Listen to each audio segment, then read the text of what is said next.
Dubai Delhi के diamond server सट्टा network का भंडाफोड़, 7 गिरफ्तार। इंदौर क्राइम ब्रांच ने उषानगर के एक अपार्टमेंट में दबिश देकर अंतर्राष्ट्रीय सट्टा गिरोह के सदस्यों को रंगे हाथों दबोचा।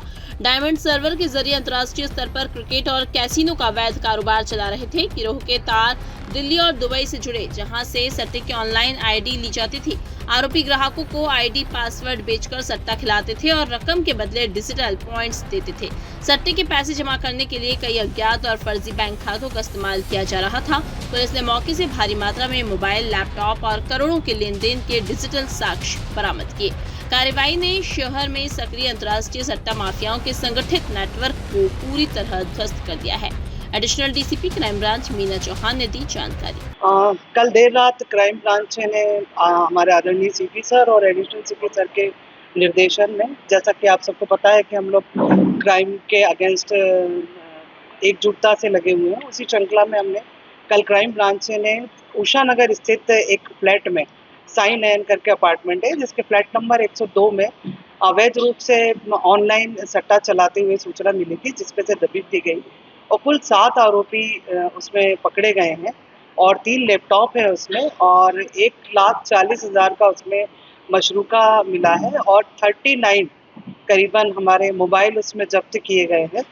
प्रारंभिक पूछताछ में ये एक अंतर्राष्ट्रीय गिरोह है जिसके कनेक्शन दुबई से भी हमको ज्ञात हुए हैं और इनका जो मुख्य सरगना है वो दिल्ली से इसको ऑपरेट कर रहा है और जो हमारा जो यहाँ का लोकल का गैंग है उसको एक पासवर्ड आईडी क्रिएट करता है और उसके द्वारा ये लोग सट्टा खिलाते हैं। ये क्रिकेट का सट्टा है और चूँकि क्रिकेट का सट्टा हमेशा से सेंसिटिव रहा है और इस कारण से इसमें पुलिस लगातार अपनी कार्रवाई करती रही है और ये एक रिहायशी इलाके में हुआ है। मैं आम जनता से भी अपील करना चाहूँगी कि अगर आपके आसपास में कुछ इस तरह की अवैध गतिविधियां दिखती हैं तो पुलिस को सूचना दें।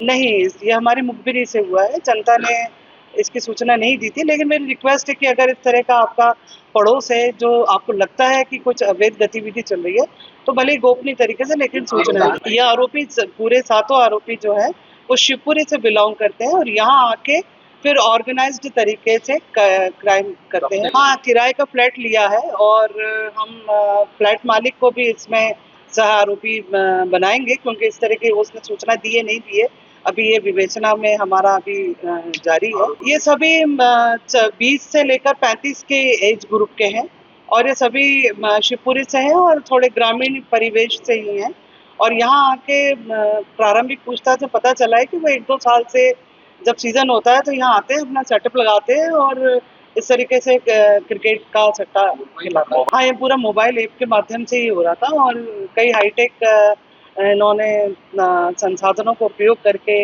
इस संगठित अपराध को उन्होंने, अभी ये विवेचना में चीजें आएंगी क्योंकि चूंकि लेट नाइट ही कार्रवाई हुई है, अभी कई एस्पेक्ट हैं जिन पे अभी विवेचना की जा रही है। ये इनका पूर्व आपराधिक रिकॉर्ड अभी खंगाल रहे हैं हम लोग। हमने इसमें सबसे महत्वपूर्ण धारा जो बीएनएस की 112(1) लगाई है जो संगठित अपराध के लिए अभी नए अमेंडमेंट में जुड़ी है और जो इस तरह के संगठित अपराधों के लिए बहुत कारगर सिद्ध हो रही है, तो एक तो हमने उसमें कार्रवाई की है।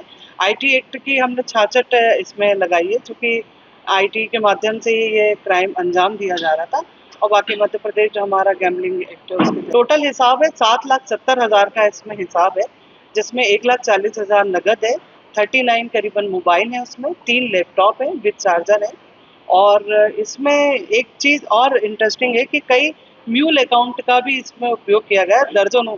दर्जनों अकाउंट है जिसमें इन्होंने ट्रांजैक्शन करके और लेन देन करते हैं। ये अभी चल रहा है, लगभग ये समझिए आप आधा दर्जन से ऊपर तो कल हम रात में इसको खंगाल चुके थे, ट्रांजैक्शन देख चुके हैं और ये ट्रांजैक्शन भी जो है वो करोड़ों में जा रहा है।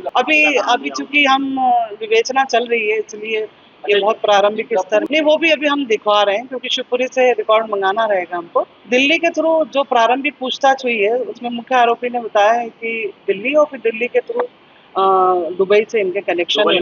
शशांक अग्रवाल है इसमें जो मुख्य आरोपी है और इसके अलावा और अन्य आरोपी जो है मुकेश, निखिल, शुभम, जतिन और प्रियांश जैन और ये सातों ही शिवपुरी। चूंकि उन्होंने अब फ्लैट किराए पे दिया है, चूंकि आप हाउस होल्ड हैं तो आपकी जिम्मेदारी बनती है कि आप किस तरह के लोगों को मकान किराए पर दे रहे हैं, उसकी जिम्मेदारी आपकी बनती है ना, लाइबिलिटी है सीधे से। ये अभी लगभग 6 महीने करीबन का हमको भी पता चल रहा है, IPL सॉरी इसी घर में।